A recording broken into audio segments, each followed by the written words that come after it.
বাংলাদেশের সাথে আছে ইউরোপ। স্বল্পোন্নত দেশের কাতার থেকে উন্নয়নশীল দেশ হলেও পাশে থাকার প্রতিশ্রুতি দিলেন দেশগুলোর বাংলাদেশ মিশন প্রধান মাইকেল মিলার। আর এক্ষেত্রে ডিসেম্বর মাসে যাত্রা শুরু করা ইউরোচ্যাম ভালো ভূমিকা রাখবে বলে আশাবাদী তিনি। চেম্বারটির সভাপতি স্পেনের উদ্যোক্তা নুরিয়া লোপেজ বলেছেন, রাজনৈতিক এবং অর্থনৈতিক দুই কারণেই এশিয়ার শক্তিশালী উপস্থিতি চায় ইউরোপ।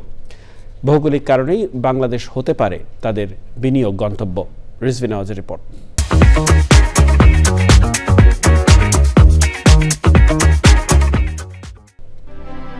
গত মাসে ঢাকায় উদ্বোধন হলো ইউরোপীয় union chamber of commerce in Bangladesh ইউরোচ্যামের।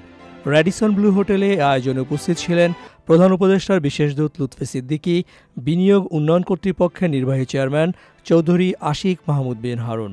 Video বার্তা দেন পরিকল্পনা উপদেষ্টা ডক্টর ওয়াহিদুদ্দিন মাহমুদ, আইন উপদেষ্টা ডক্টর আসিফ নজরুল এবং পরিবেশ উপদেষ্টা সৈয়দা রিজওয়ানা হাসান।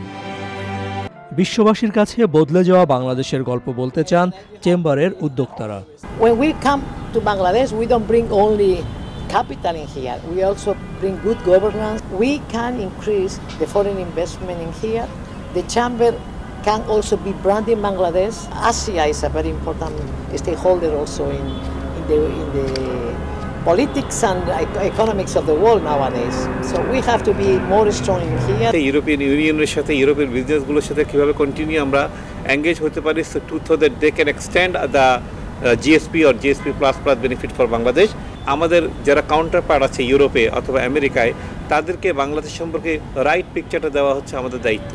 বেসরকারি খাত এবং সরকারের সঙ্গে নিবিড়ভাবে কাজ করার কথা বলেন ইউরোচ্যামের অন্যতম পৃষ্ঠপোষক ইউরোপীয় ইউনিয়নের রাষ্ট্রদূত। Eurocham for us is a platform to bring European businesses present and investing in Bangladesh together and to talk to the European Union delegation, me and my colleagues, so that we can identify what are the obstacles to greater foreign direct investment and more commercial ties between the European Union and Bangladesh. ঢাকায় ইউরোচ্যামের নতুন যাত্রা হলেও কমপক্ষে ৫৫টি দেশে চেম্বারটির উপস্থিতি রয়েছে। Rizvi Nawaz, channel I, Dhaka.